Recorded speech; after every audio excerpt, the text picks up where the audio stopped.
Media మిత్రులందరూ కూడా నమస్కారాలు. ఈ రోజున విజయవాడ పట్టణంలో ప్రెస్ క్లబ్ నందు ఒక ప్రత్యేకమైన సమావేశం ఏర్పాటు చేయడం జరిగింది. దానికి గల కారణం ఏంటంటే మెరుసుపల్లి శర్మిల శాస్త్రి గారు అంటే మీ అందరికీ ఇప్పటికీ అర్థమైపోయి ఉంది. ఈ రోజున ఆమె మాట్లాడిన మాటలు, ఆ మాట్లాడిన వ్యాఖ్యల్ని మేము ఖండిస్తున్నాం. వైఎస్ఆర్సీపీ రాష్ట్ర మైనార్టీ నాయకులుగా, association of integrated Christian council వ్యవస్థాపక అధ్యక్షుడిగా జాన్ బెన్నీ లింగం ఆమె తన భర్త అనిల్ కుమార్ ఇద్దరు కలిసి ఆంధ్ర రాష్ట్రంలోని క్రైస్తవులు మోసం చేసి ఈ రాష్ట్రాన్ని వదిలిపెట్టేసి తెలంగాణ రాష్ట్రం పారిపోయారు. ఏదోనే పార్టీ పెట్టానని చెప్పి తెలంగాణ రాష్ట్రంలో కొన్ని రోజులు తెలంగాణ రాష్ట్రంలో ఉంది. అక్కడ కొంతమంది క్రైస్తవులు దళితులను వెనకాల వేసుకుని తిరిగి వారందరూ కూడా మళ్ళా నడి సముద్రంలో ముంచి ఆంధ్ర రాష్ట్రానికి వచ్చిన పరిస్థితి మనకు కనబడుతుంది. ఒక విషయాన్ని గమనించాలి, ఆంధ్ర రాష్ట్రంలో ఉన్న ప్రజలు చాలా తెలివిగల వాళ్ళు. తెలంగాణ రాష్ట్రంలో లాంటి వారు కాదని ఈరోజు నువ్వు గుర్తుపెట్టుకోవాలి. షర్మిల శాస్త్రికి ఈ రోజున ఏం గుర్తుకొస్తుందంటే మణిపూర్లో జరిగిన సంఘటనలు కళ్ళకి కనబడతా ఉన్నాయి. ఆంధ్ర రాష్ట్రానికి జరిగిన అన్యాయం గురించి ఇప్పుడు కనబడుతుంది. ఆ రోజున కాంగ్రెస్ పార్టీ కాదా మన రాష్ట్రాన్ని విభజించి మన రాష్ట్రానికి నష్టాన్ని, అప్పులు పాలవడానికి మన రాష్ట్రం ఈ రోజున ఇంత సమస్యలో ఉండడానికి గల కారణం కాంగ్రెస్ పార్టీ కాదని ఈ రోజున అడుగుతున్నా.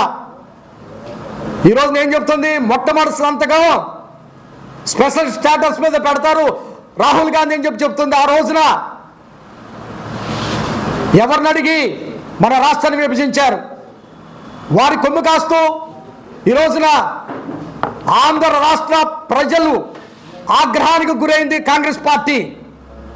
అటువంటి కాంగ్రెస్ పార్టీని వెనక వేసుకొచ్చి రాష్ట్రంలో జరుగుతున్న పరిస్థితులు ఏమీ అర్థం కాకుండా ఈ యొక్క షర్మిల శాస్త్రి మాట్లాడుతూ వస్తున్నారు. ఇప్పుడు లేనిపోయిన ప్రేమంతా కూడా మణిపూర్ రాష్ట్ర క్రైస్తవుల మీద కనబడుతుంది ఏమికి. ఎందుకంటే ఆంధ్ర రాష్ట్రంలో దళితులు, క్రైస్తవులు, బహుజనులందరూ కూడా జగన్మోహన్ రెడ్డి గారు వెనక ఉన్నారు. అది వాస్తవం. మన ఈ మధ్య జరిగిన 19వ తారీఖు జరిగిన మహాశిల్పం ఆవిర్భావ దినోత్సవం మీ అందరూ చూస్తూ వచ్చారు. పెద్ద ఎత్తున క్రైస్తవులు కానీ దళితులు కానీ జగన్మోహన్ రెడ్డి గారు వెనక ఉన్నారు అనడానికి నిదర్శనం అది. దాన్ని ఓర్వలేక జగన్మోహన్ రెడ్డి గారి యొక్క ప్రభుత్వాన్ని పడగొట్టడానికి రకరకాల ప్రయత్నాలు చేస్తూ ఉంటున్నారు. అమ్మా, నేను ఒకటే అడుగుతున్నా, షర్మిల శాస్త్రి గారు, నీ భర్త మతబోధకుడు, ప్రపంచ సువార్థికుడు అని చెప్పుకున్న నీ భర్త మణిపూర్ రాష్ట్రంలో మారణ హోమం జరుగుతూ ఉంటుంటే నీ భర్త ఏం చేశాడని ఒక విషయం తెలుసుకోవాలి. నువ్వు నీ భర్త నోరు మెదపకుండా నోరు మూసుకున్న పరిస్థితులు కనబట్టలేదా? నీ భర్త అక్కడికి వెళ్ళి మణిపూర్ రాష్ట్ర ప్రజల కొరకు ఏం చేశాడని ఈరోజు నిన్ను ప్రశ్నిస్తున్నా. ఈరోజు నిన్ను ఒక సూటిగా అడుగుతున్న ప్రశ్నలకు సమాధానం చెప్పు. నువ్వు ఎప్పుడైనా సరే ఒక పార్టీ అధ్యక్షురాలుగా ఉన్నావు కదా, ఈ పార్టీ అధ్యక్షురాలుగా ఉన్న నీవు మణిపూర్ రాష్ట్ర ప్రజల కొరకు ఎక్కడ మాట్లాడో, ఏం మాట్లాడో, ఎక్కడికి వెళ్ళాలో ఒక వీడియో క్లిప్పింగ్ కానీ ఒక ప్రెస్ నోట్ కానీ చూపించు. ఈ రోజున మణిపూర్ రాష్ట్ర ప్రజల మీద ప్రేమ వస్తుందా నీకు? వైఎస్ అని పేరు పెట్టుకుంటా కూడా నీకు అర్హత లేదు. ఆయన పేరు పెట్టుకుని ఆయన అవమానపరచడానికే ఈ రోజున ఆంధ్ర రాష్ట్రానికి వచ్చావు. నువ్వు పదవి వ్యామోహంతో, పదవి దాహంతో చంద్రబాబు నాయుడు లాగా నీవు జిత్తుల వారిన నక్కలాగా వినయ ప్రదర్శనం చేస్తూ ఉంటున్నావు. ఈ రోజున సోనియా గాంధీ ఆంధ్ర రాష్ట్రం రావాలంటే ఆంధ్ర రాష్ట్ర ప్రజలకు క్షమాపణ చెప్పి రావాలి ఇక్కడికి.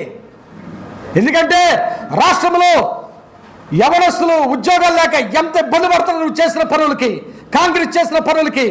ఆ పార్టీని వెనకాల వేసుకుని వచ్చిన మాటల్ని రాష్ట్ర ప్రజలు చూడలేదనుకుంటున్నావా?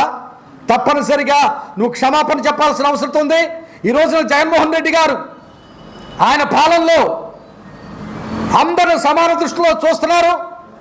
అనేకమైన కార్పొరేషన్లు ఏర్పాటు చేశారు. బడుగు బలహీన వర్గాలకి అందరికీ ఒక పెద్దపీట వేసిన ఏకైక ముఖ్యమంత్రి జగన్మోహన్ రెడ్డి గారు. ఈ విషయాన్ని గుర్తుపెట్టుకోవాలి. ఏంటి, పాస్టర్లందరూ కడుపు మండుతుందా? జగన్మోహన్ రెడ్డి గారు క్రైస్తవులందరూ కడుపు మండుతుందా? జగన్మోహన్ రెడ్డి గారు ఆంధ్ర రాష్ట్రంలో క్రైస్తవులకి ఎక్కడ మెండు చేయి చూపించలేదే?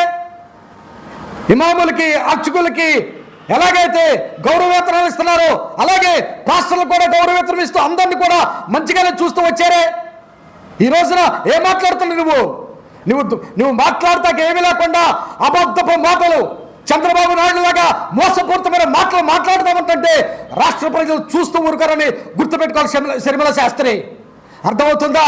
ఈ రోజున జగన్మోహన్ రెడ్డి గారు అన్ని మతాలని, అన్ని వర్గాల్ని సమాన దృష్టిలో చూస్తున్నారు. నీ మాయ మాటలు ఇంకా చలవని ఈ రోజున బహిరంగ హెచ్చరిక చేస్తూ ఉంటున్నారు. ఖబర్దార్.